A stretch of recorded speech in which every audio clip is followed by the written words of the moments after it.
سو اگر معاشرے میں کوئی ہاٹ ٹاپک ہو اور خاص طور پہ دین کے اینگل سے ہو، آپ کی رائے ضروری نہیں ہے کہ آپ ہر دفعہ اپنی رائے دیں. We better shut our mouths. کچھ چیزوں کو چپ کر کے دیکھا بھی جاتا ہے. ہر جگہ پر آپ کو اپنی رائے دینے کی ضرورت نہیں ہے. یہاں پر ایک امت کو جوڑنے کی سمجھ لیجئے ایک بانڈ اور گلو دے دی گئی ہے. امت میں سے اختلاف کم کیا جا سکتا ہے. یہ لکھ لیجئے بات آج، جب تک آپ میں سے جو آخری سننے والا یہاں زندہ رہے گا، اس امت میں سے اختلاف ختم نہیں ہوگا. آپ صلی اللہ علیہ وسلم کی پروفیسیز موجود ہیں، اختلاف نہیں ختم ہوگا. تو زبردستی ہر ایک کو اپنے ڈائریکشن پر لانے کی کوشش نہ کریں. جو علم حاصل کرنے آئے اس کو ضرور بتائیے. جو علم حاصل کرنے نہیں آ رہا، اب اس پر آپ جب وہ نہیں آئے گا اور آپ گھسیٹنے کی کوشش کریں گی تو اس ٹسل کے اندر صرف آپ جٹری ہوں گی، ٹینشن میں آئیں گی، غصہ آئے گا، اور آپ جو اپنی نیکی کر رہی ہیں اس سے بھی ہاتھ سے جائیں گی. اور ایک مسلمان کو خدا نخواستہ ابیوزو لینگویج استعمال کر کے گالی دینے تک انسان پہنچ سکتا ہے. مت کریں یہ زبردستی. جو علم سیکھنے آ جائیں ان کو صحیح عقیدہ اور صحیح ایمانیات سکھا دیجئے. جو نہیں آ رہے ان کے لیے دعا کیجئے. یہ آپ کی سمپل ایکویشن ہے. اتبعوا المرسلین. جب رسولوں کو فالو کیا جائے گا، معاشرے کے اندر اختلاف کم ہونا شروع ہو جائے گا. لوگ ایک پیس پر آنا شروع کر دیں گے. Just follow the messengers. عبادات کے معاملے میں، دین کے معاملے میں اصول اپنا لیجئے. اتبعوا المرسلین. Just follow the messengers. بڑے سے بڑا ولی اللہ آپ کو عبادت کا طریقہ بتا دے، اگر رسول اللہ صلی اللہ علیہ وسلم سے ثابت نہیں ہے، leave it. This is a simple way of دین. اور دین آسان ہے. الدین یسرن. کیوں کمپلیکیٹڈ کرتے ہیں اس کو؟ دین آسان ہے. دین میں تنگی نہیں رکھی اللہ تعالیٰ نے. جب اللہ کے رسول صلی اللہ علیہ وسلم کو قرآن کے اندر 25 رسولوں کو انسپریشن بنا کر دے دیا گیا کہ یہ رسول آپ کے لیے انسپریشن ہے، تو اس امت کے لیے انسپریشن وہ سارے رسول بھی ہیں، اور خاتم النبیین صلی اللہ علیہ وسلم اپنی جگہ پر ہیں. اپنے دین کو آسان کیجئے، اپنی عبادات کو آسان کیجئے، اور رسولوں کے طریقے پر آ جائیے. قرآن کو تھامیے، اور عبادات میں جہاں رسول اللہ نے روک دیا وہاں رک جائیے. جو قرآن نے سکھا دیا اس کو سیکھ لیجئے. باقی سب غیر ضروری ڈیٹیلز میں مت جائیے. مت جائیے. آپ کی کنفیوژن دور ہو جائے گی. یہی دعوت یہ شخص، یہ رجل دے رہا ہے. اور قرآن کی تعلیم اتنی سمپل ہے اور اتنی پروفاؤنڈ ہے کہ یہ ایک بچے کو بھی سمجھ آتی ہے، یہ ایک کسان کو بھی سمجھ آتی ہے، یہ ایک مالی کو بھی سمجھ آتی ہے، یہ ایک ڈاکٹر کو بھی سمجھ آتی ہے، یہ ایک سائنٹسٹ کو بھی سمجھ آتی ہے، ایک انجینئر کو بھی سمجھ آتی ہے. فرام سمپل ٹو کمپریہنشن آپ کو اس میں سب کچھ ملتا ہے. جو سنتا ہے اس کو اپنے فائدے کی چیز ملتی ہے یا نہیں ملتی ہے؟ ہم سب یہاں مختلف ایج بریکٹ کے لوگ بیٹھے ہوئے ہیں. ہم سب یہاں مختلف سرکمسٹانسز کے لوگ بیٹھے ہیں. ہم سب یہاں مختلف فیملی بیک گراؤنڈ کے، مختلف اپنا ایک مائنڈ سیٹ رکھنے کے لوگ بیٹھے ہیں. لیکن کیا ہم میں سے ہر ایک کے اوپر ایک ہی بولنے والے کا انداز جو ہے وہ کوئی نہ کوئی امپیکٹ چھوڑا یا نہیں چھوڑا؟ یہ قرآن ہے. یہ قرآن کا امپیکٹ ہے. قرآن کے لیے کہتے ہیں قرآن زندہ کتاب ہے. جو اس کو پڑھنا شروع کرتا ہے یہ اس کو پڑھنا شروع کر دیتی ہے. اللہ کا کلام ہے نا، تو اللہ نے اس میں طاقت رکھی ہے. جب بھی آپ کسی درس میں جاتی ہیں آپ کہتی ہیں کہ میں سن کر آئی، ایسے لگا جیسے میرے مسئلے کا حل مل گیا. وہ قرآن ہوتا ہے. کتنی مرتبہ ایسا ہوتا ہے میری کلاس کے بعد میری اسٹوڈنٹس آ کے کہتی ہیں ایسے لگتا ہے کسی نے آپ کو بتا دیا، جو آپ بتا رہی تھیں وہ تو میری بات تھی. پھر میں ان سے کہتی ہوں نہیں، وہ اصل میں میری بات تھی، آپ کی بات بھی نہیں تھی، میں تو اپنی بات آپ کو بتا رہی تھی. تو قرآن ہے. اللہ نے اس کو ایسے ہی تو بلاغ المبین نہیں بنایا. کل ہم نے کافی تفصیل سے بات کی تھی. کیوں اللہ نے یہ نہیں کہا کہ قرآن ہدایت ہے مسلمانوں کے لیے؟ قرآن کس کے لیے ہدایت ہے؟ ہدی للناس. اللہ تعالیٰ نے اس کے اندر ہدایت ہر انسان کے لیے رکھی ہے. نان مسلم بھی پڑھے گا تو دل پر اثر ہوگا. کتنے ریورٹ ہیں جو کہتے ہیں ہمیں ایک لفظ سمجھ نہیں آتا اس کی عربی کا، لیکن ہم نے قرآن کو صرف تلاوت ہوتے ہوئے سنا اور ایسے لگا کہ جیسے ہمارے دل کے اندر جا کر اس نے کچھ چھیڑ دیا. اور کتنے ایسے آپ کو نان مسلم نظر آئیں گے جن کو عربی سمجھ نہیں آتی ہے، ٹرانسلیشن نہیں پڑھے ہوتے ہیں، صرف تلاوت سن رہے ہوتے ہیں اور رو رہے ہوتے ہیں اور زاروں کتار رو رہے ہوتے ہیں. کتنے مسلمان الحمدللہ ایسے. آپ دیکھیں ہم اپنے کلچر میں دیکھتے ہیں ہماری امی، ہماری نانی، ہماری دادی جب یہ لوگ قرآن پڑھتے تھے تو ہلتے رہتے تھے. ہاں ہلتے رہتے تھے نا. اب ہمیں پتہ چلا کہ بھئی ہلنے کی ضرورت نہیں ہے, بلکہ قرآن کو کمپوز ہو کر, سیدھا ہو کر, ادب کے ساتھ پڑھا جاتا ہے. میں یہ نہیں کہہ رہی کہ خدا نخواستہ ان میں کوئی کسی قسم کی بے ادبی تھی. That was the synchronization of the inner self with the Quran. وہ ہلنا کیا ہوتا تھا.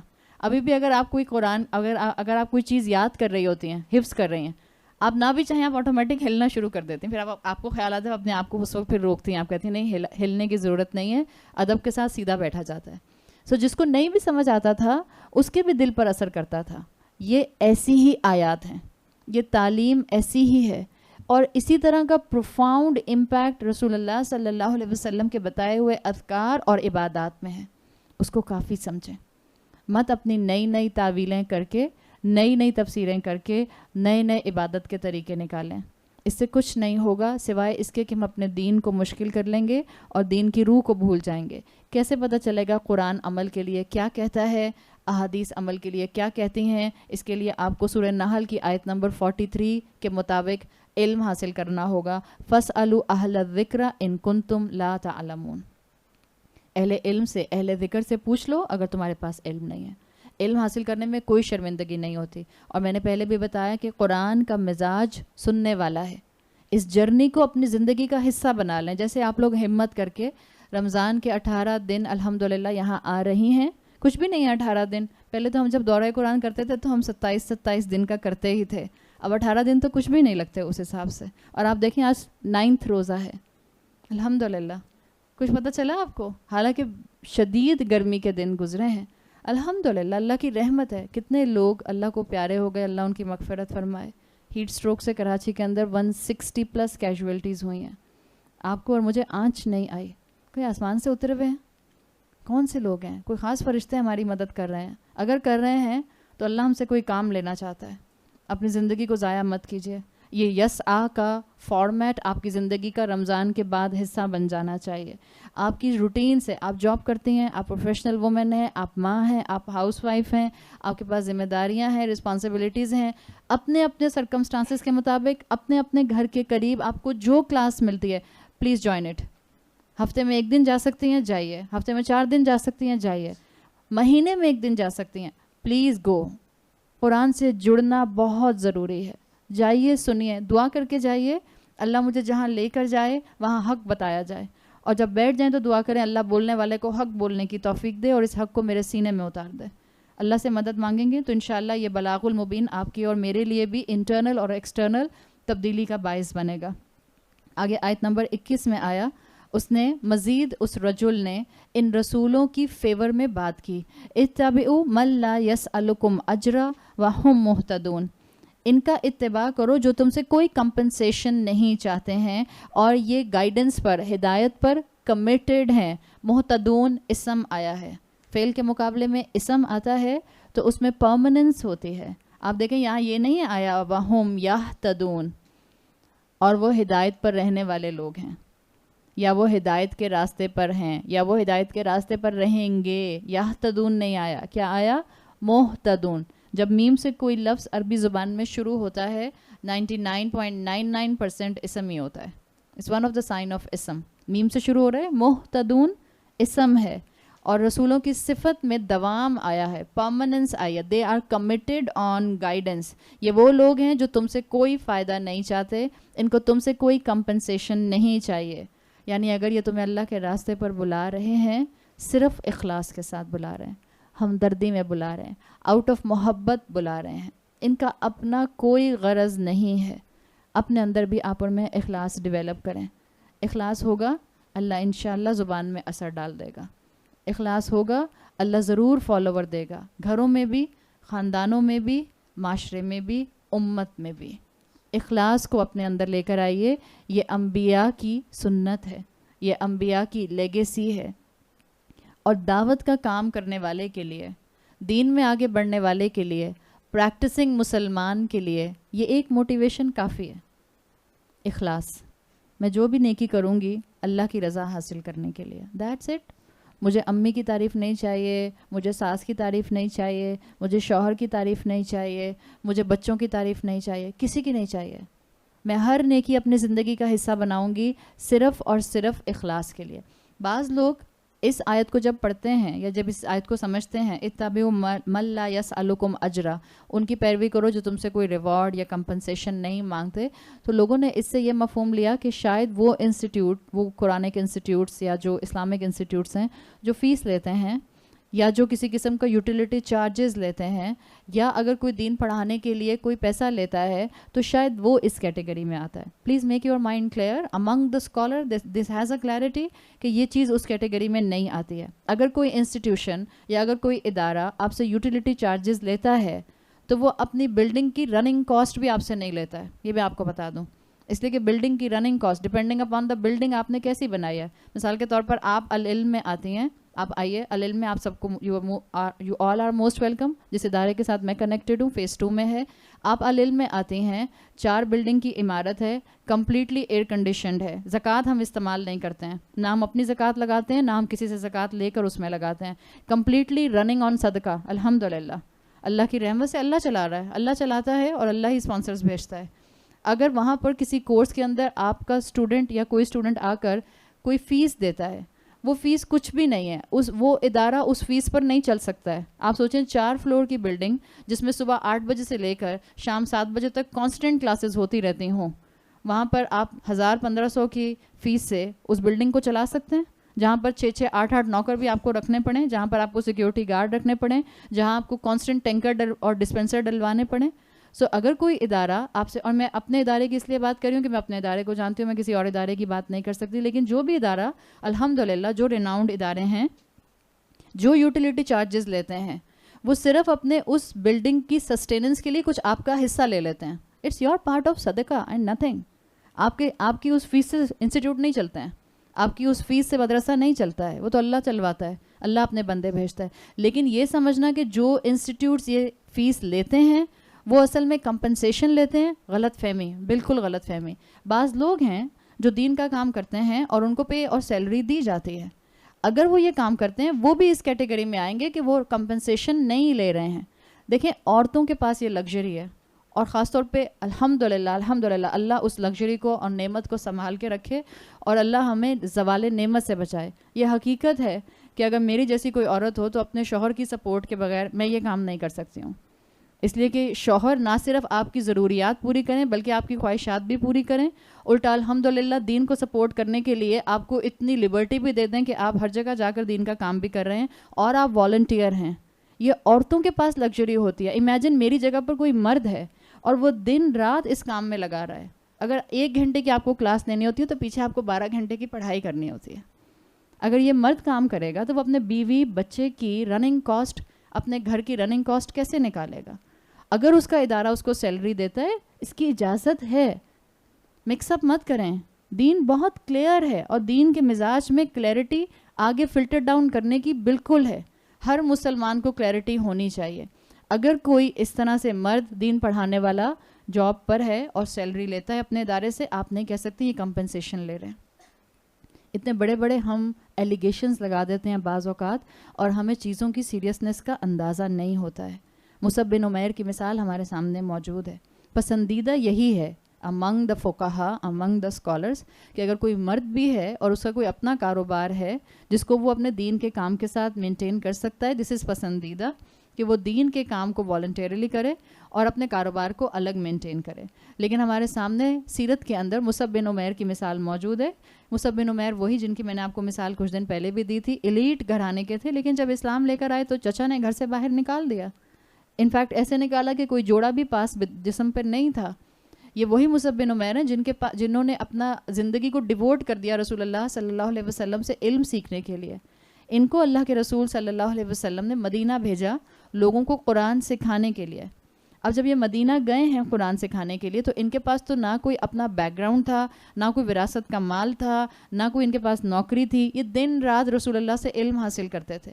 تو ان کو اللہ کے رسول نے ایک سیلری اپوائنٹ کر کے بھیجا تھا. جب مدینہ گئے ہیں، جب سفر کر کے گئے ہیں، کیا کھاتے؟ بھیک مانگتے کیا؟ کیسے کھانا کھاتے؟ بھوک لگتی تو کیا کھاتے؟ قرآن کے صفحے کھاتے کیا؟ Be realistic. ہمارے لیے دین والوں کے اوپر انگلی اٹھانا بہت آسان ہوتا ہے، لیکن جب ہم دین والوں کی ریالٹی کو سمجھیں گے نہیں تو ہمیں سمجھ نہیں آئے گا. خاص طور پہ وہ سارے مرد، کوئی عورت مجبوری میں لے رہی ہے وہ اس کا معاملہ ہے، لیکن مرد خاص طور پر اگر دین کا یہ کام کر رہے ہیں تو اس کے اندر ہمیں بالکل یہ بات دماغ میں نہیں لانی چاہیے کہ خدا نخواستہ ان کی اخلاص میں کمی ہے اور یہ اپنے ریوارڈ کے طور پر دنیاوی کسی قسم کی سیلری کو لے رہے ہیں. اس چیز کو اپنے ذہن سے نکالیں گے تو انشاءاللہ ہمیں دین کے اندر کلیئرٹی ملتی رہے گی. جو یہاں بات کہی ہے اتبعوا من لا یسألکم اجرا، رسول جو تم سے کسی طرح کی کمپنسیشن نہیں مانگتے، اس چیز کو سمجھیں. جو آپ سے سیلری لیتا ہے دین کا کام کرتے ہوئے، وہ اللہ کی آیات کا بیچنے کے برابر نہیں ہے. اللہ کی آیات بیچنے کا مطلب ہے لوگوں کے مزاج کے مطابق قرآن کی آیات کی انٹرپریٹیشن کرنا. اگر کوئی کمپنسیشن سیلری کی فارم میں لے رہا ہے تو وہ آیات نہیں بیچ رہا، وہ ریوارڈ نہیں لے رہا. اور انبیاء اور رسول اس کی بہترین مثال ہوتے تھے. انبیاء اور رسول جس معاشرے میں آتے تھے، ابھی میں نے آپ کو بتایا کہ اس معاشروں میں برائیاں اپنے پورے بوم پر ہوتی تھیں، وہاں پر سوشل ایشوز بہت زیادہ ہوتے تھے، معاشرے کا بیلنس آؤٹ ہوتا تھا، کرپل کر رہا ہوتا تھا معاشرہ. تو رسول آتے تھے پوری فورس کے ساتھ اب اس معاشرے کو کھڑا کرنے کے لیے. اس میں وہ ان برائیوں پہ ہاتھ رکھتے تھے جو اس معاشرے کی بڑی بڑی برائیاں ہوتی تھیں. جیسے مثال کے طور پہ میں اگر آج کی مثال لوں، آج کے زمانے میں آج کے پاپولر کلچر کے اندر ان ساری سیلیبریشنز پر بات کرنا جو ہمارے معاشرے کا حصہ بن چکی ہیں بٹ اسلام کا حصہ نہیں ہیں. بسنت، ہولی، ویلنٹائن، ہیلووین اور پتہ نہیں کون کون سے اب تو ہم منانے لگ گئے ہیں. اب تو ہولی ایک طرح سے لگتا ہے کچھ دن بعد ایسٹر، ہولی، یہ سب تو کچھ دن بعد آفیشیل ہونے والے ہیں، جو اس کا حال ہو گیا ہے. اگر کوئی ان پہ بات کرتا ہے، بسنت بھی بنتی ہے اچھی خاصی، mother's day, father's day, birthdays, anniversaries, movies, cinemas. اگر کوئی یہ بات مبلغ کرتا ہے سینما جانا چھوڑ دیجئے، موویز دیکھنا بند کر دیجئے. Fashion without taking the mindset of سطر کورنگ. اگر ان باتوں کے اوپر آج کوئی بات کرتا ہے اپنے درسوں کے اندر، آپ کا کیا خیال ہے؟ لوگ بہت غور سے سنتے ہیں، لوگ کہتے ہیں واہ کتنی اچھی بات کی، لوگ کہتے ہیں ایکسٹریمسٹ کہیں کی. اخلاق تو سکھانا آتا نہیں ہے، ایکسٹریمزم سکھا کے چلی گئیں. یہ ایکسٹریمزم نہیں ہے، these are the plagues of the society. جب رسول آتے تھے بالکل اسی طرح کی چیزیں معاشرے کے لیے ناسور ہوتی تھیں، پلیگ ہوتی تھیں، بیماریاں ہوتی تھیں، کنٹیجیس ڈیزیزز ہوتی تھیں. رسول اس وقت اخلاقیات کی بات نہیں کرتے تھے، وہ پن پوائنٹ کرتے تھے یہ گناہ بلیٹنٹ ہے، اس کی معاشرے میں گنجائش نہیں ہے، اس کو چھوڑو ورنہ اللہ کی سزا آئے گی. آج کتنے ممبر سے آواز اٹھتی ہے انسیسٹ کے لیے؟ انسیسٹ کیسز کا اندازہ ہے پاکستان میں. اپنا باپ بیٹی کو ریپ کر رہا ہے، خود اپنا باپ، سگا باپ، بایولوجیکل فادر. بھائی بہنوں کو ریپ کر رہے ہیں، چچا، ماموں، بھتیجی، بھانجیوں کو ریپ کر رہے ہیں. اور ایک دفعہ نہیں، کئی دفعہ ریپ کرتے ہیں. اور لڑکیوں کی ہمت نہیں ہوتی ماؤں کو بتانے کی. کوئی بولتا ہے انسیسٹ کے اوپر؟ ممبر سے آواز آتی ہے کسی مسجد سے؟ ایکسٹرا میریٹل افیئرس کہاں تک پہنچ گئے ہیں. ہر 5ویں عورت رو رہی ہے جس کے شوہر کا کسی نہ کسی عورت سے افیئر ہے. اور جس طرح کی بھی عورت ملتی ہے اس سے افیئر کرتے ہیں آج کل کے مرد. اللہ سب کے بیٹوں کو، بھائیوں کو، مردوں کو، شوہروں کو بچا کے رکھے. پیڈیکیور کرنے والی عورتوں سے بھی باز نہیں آتے. آپ کو معلوم ہے نا، آپ کے کراچی شہر میں ایسے پارلرز، سلونز کھل گئے ہیں جہاں مردوں کی پیڈیکیور اور مینیکیور کے لیے عورتیں موجود ہیں. میں آپ کے پاؤں میں ابھی پیڈیکیور کرنا شروع کروں تو آپ کو گدگدی شروع ہو جائے گی. امیجن اے مائنڈ آف اے مین، اور عورت بیٹھی اس کے پاؤں میں پیڈیکیور اور مساج کر رہی ہے. دس از ہیپننگ. اور پھر اس کے بعد چیٹنگ سے معاملہ شروع ہوتا ہے اور کہاں تک پہنچتا ہے. کتنے ممبر سے آواز آتی ہے ایکسٹرا میریٹل افیئرس کے خلاف؟ ہر 5ویں عورت پریشان ہے، شریف عورت پریشان ہے کہ اس کا شوہر کسی کے ساتھ انوالو ہے. کتنی ممبر سے آواز آتی ہے شراب کے خلاف؟ الکوہل کتنا عام ہو چکا ہے کہ آپ کی پارٹیز کے اندر سرو ہوتا ہے.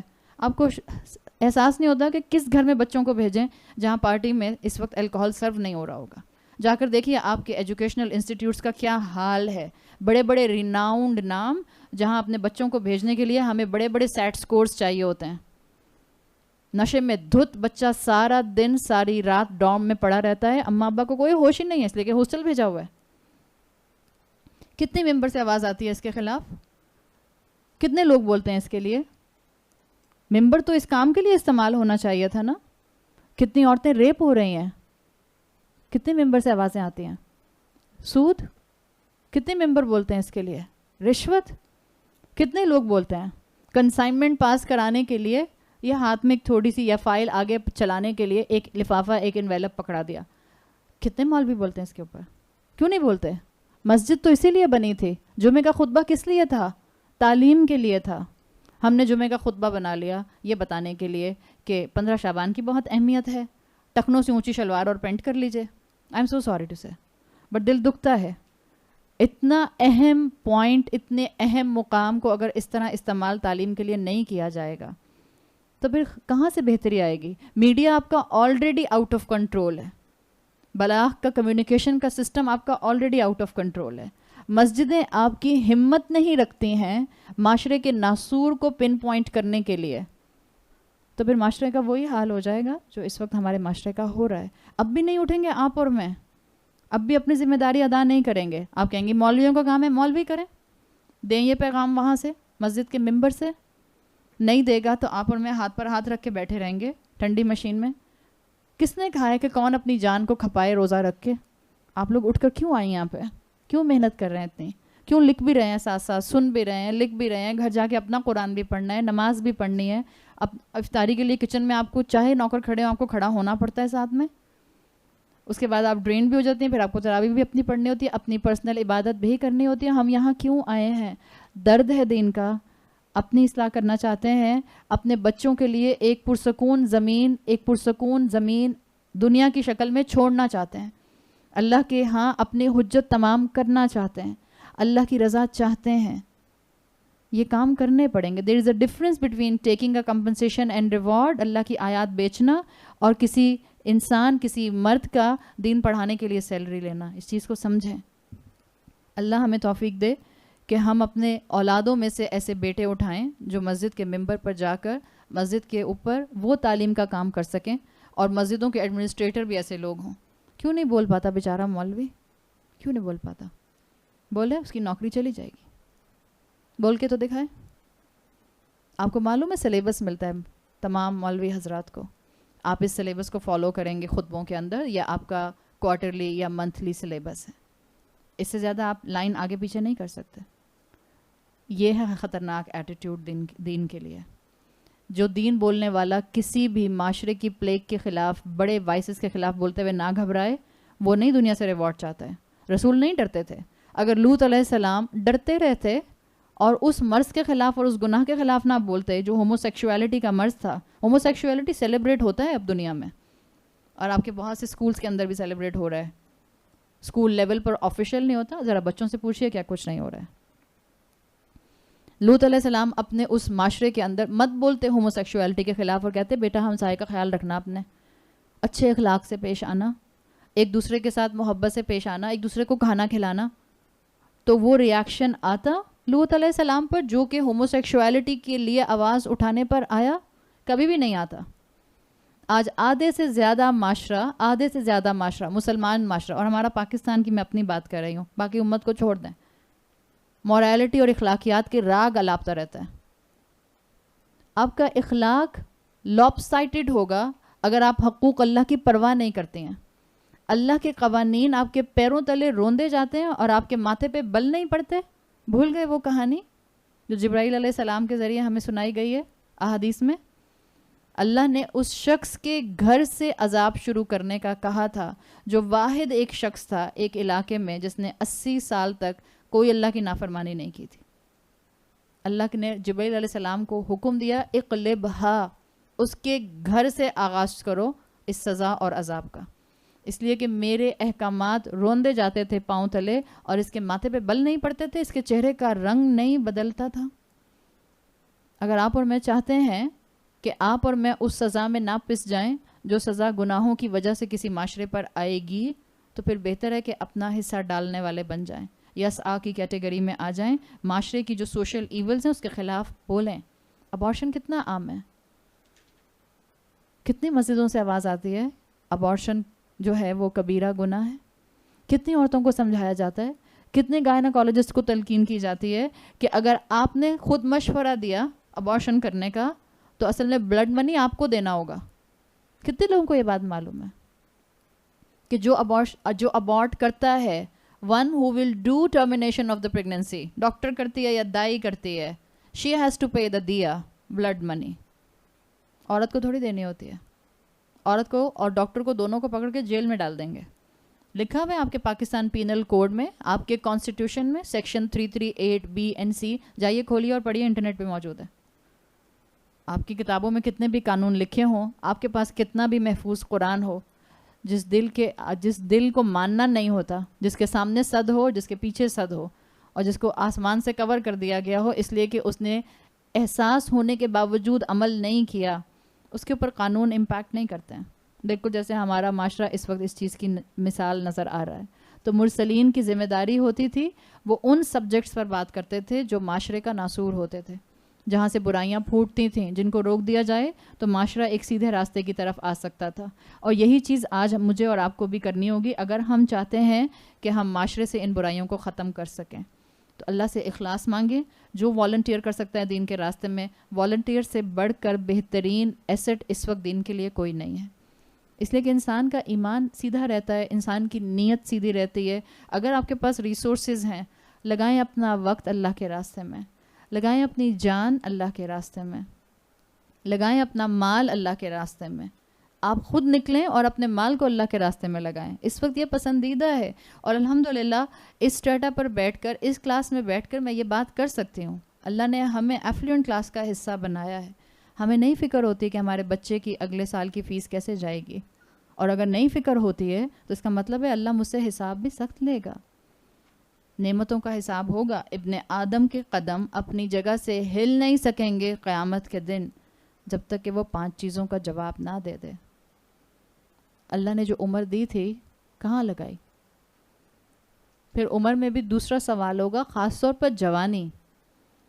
جب سب چیزیں فوراً سمجھ آتی تھیں, جب برابر بیٹھے ہوئے انسان کو موبائل فون یا کوئی ایپ آپریٹ کرتے ہوئے دیکھتے تھے اور صرف یوں کر کے دیکھنے سے سب سمجھ آ جاتا تھا, جب کوئی بھی سافٹ ویئر فوراً استعمال کرنا آتا تھا, جب اپنی عقل بہت اچھی استعمال کرتے تھے گھر سجانے اور اپنے سجانے میں, تب کہاں لگائی جوانی اپنی؟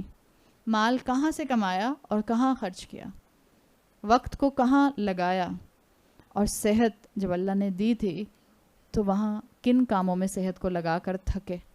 اللہ پوچھے گا کن کاموں میں تھکے. تو ان 5 سوالوں کے جوابوں کو ابھی سے تلاش کریں اپنی زندگی میں. میری زندگی کیا ان 5 سوالوں کے جواب کو تلاش کرنے میں اور ان کو ڈیزائن کرنے میں گزر رہی ہے؟ سو ہمت کریں اپنے اندر, دین کو سیکھیں, اور دین کی جو ایسنس ہے, دین کا جو ایسنس ہے اس کو اپنی زندگی کا, اپنے 5 فٹ کے جسم کا حصہ بنائیں. دیکھیں ہم مستقل پیچھے پڑتے آ رہے ہیں. ہمارا کام ہے کنوے کرنا, کنونس کرنا ہمارا کام نہیں ہے. اللہ مجھ سے میری قبر میں اور روز محشر میں مجھ سے اپنے 5 فٹ کے جسم کا سوال کرے گا. جو سمجھ آئی تھی اس پر کتنا عمل کیا, جو کلک کر گیا تھا اس کو کتنا زندگی کا حصہ بنا لیا. میں اس کے لیے جواب دہ ہوں. باقی اللہ کا معاملہ ہوتا ہے, اللہ کس کا دل کھولے. تو اس شخص نے فرمایا ان لوگوں کی بات سنو جو تم سے کوئی کمپنسیشن نہیں مانگتے, وَهُمْ مُهْتَدُونَ and they are committed to the guidance. یہ وہ رسول ہیں جن کے پاس اللہ تعالیٰ نے ان کی زندگی کو بہترین مثال بنایا ہے. وَهُمْ مُهْتَدُونَ they are committed for the guidance. ان کے قول اور فعل میں تضاد نہیں ہے. لیکن جو رسول ہوتے تھے وہ پبلک سپیکرز ہوتے تھے. صحیح, جب رسول آتے تھے بالکل آپ کے میرے جیسے معاشرے کی طرح کے معاشروں میں آتے تھے. رسول پبلک سپیکرز ہوتے تھے. اگر آپ رسولوں کے علاوہ دیکھیں معاشروں میں آؤٹ سائڈ ریلیجن, تو پبلک سپیکر کون ہوتے تھے؟ پبلک سپیکر بڑی بڑی سپیچز کون کرتے ہیں آج کل؟ تو پالیٹیشنس. شاباش, بڑی بڑی سپیچز, بڑے بڑے جلسے پالیٹیشنس کرتے ہیں نا. جب رسول پبلک سپیکنگ کرتے تھے, پبلک سپیچز دیتے تھے, تو وہ لوگوں کو توحید کی طرف بلایا کرتے تھے. وہ بھی معاشرے کو سیدھا کرنے کے لیے پالیسیز دیا کرتے تھے. پالیٹیشنس بھی سپیچز کرتے ہیں, لوگوں کا دل جیتنے کے لیے بڑی بڑی جو ہیں وہ پالیسیز بتاتے ہیں, اور وہ جو پالیسیز بتاتے ہیں اس میں وہ لوگوں کے فائدے کی بڑی بڑی باتیں جو ہیں وہ بتاتے ہیں. لیکن یہ بتائیں کہ وہ جو پالیسیز بتا رہے ہوتے ہیں, پالیٹیشنس کی کامن پالیسیز, ہم لوڈ شیڈنگ ختم کر دیں گے, ابھی لائٹ گئی تھی, روٹی کپڑا اور مکان جو ہے وہ ہر ایک کے لیے ایسیسیبل ہوگا, ہم بڑے بڑے پل بنائیں گے, سڑکیں بنائیں گے, میٹرو بنائیں گے, ہاسپٹلز بنائیں گے, ایجوکیشنل انسٹیٹیوٹس بنائیں گے. یہ بڑے بڑے دعوے ہوتے ہیں. دعوے پالیٹیشنس کے ہمیشہ سے اکراس دا ہسٹری, کچھ ایکسیپشنل کیسز کے علاوہ دعوے بڑے بڑے, اخلاق اپنے لو, کمتر. آپ پولیٹیشنس کے اپنے کردار دیکھیں, وہ دعوے تو جھوٹے نکلتے ہی نکلتے ہیں, وہ تو ایک الگ کہانی ہے, اٹس اے پبلک سیکٹر کہانی. لیکن اگر آپ پبلک سپیکنگ کرنے والے انسان کا قول و فعل دیکھیں تو پولیٹیشنس کے دعوے اعلیٰ ہوتے ہیں اور اپنے کردار کیسے ہوتے ہیں؟ کرپٹ. ہمیشہ سے تاریخ میں یہی ہوا, ایز کمپیئر ٹو رسول. رسول جو دعوے کرتے تھے اور جو پھر ان کی اپنی پرسنالٹیز ہوتی تھیں, کیا ان کے قول و فعل میں تضاد ہوتا تھا؟ رسولوں کی سنت رہی, رسولوں کی شان رہی کہ جس چیز کی دعوت دیا کرتے تھے سب سے پہلے خود اس پر عمل کرنے والے ہوتے تھے. یہی چیز اپنے اندر لے کر آئیں, یہی چیز آپ کو انشاءاللہ اللہ کے سامنے سرخرو کرے گی. اس لیے پولیٹیشنس کو کمپنسیشن چاہیے ہوتا ہے, کرسی چاہیے ہوتی ہے, منسٹری چاہیے ہوتی ہے, تو وہ دعوے بڑے بڑے کرتے ہیں, اندر سے کھوکھلے ہوتے ہیں.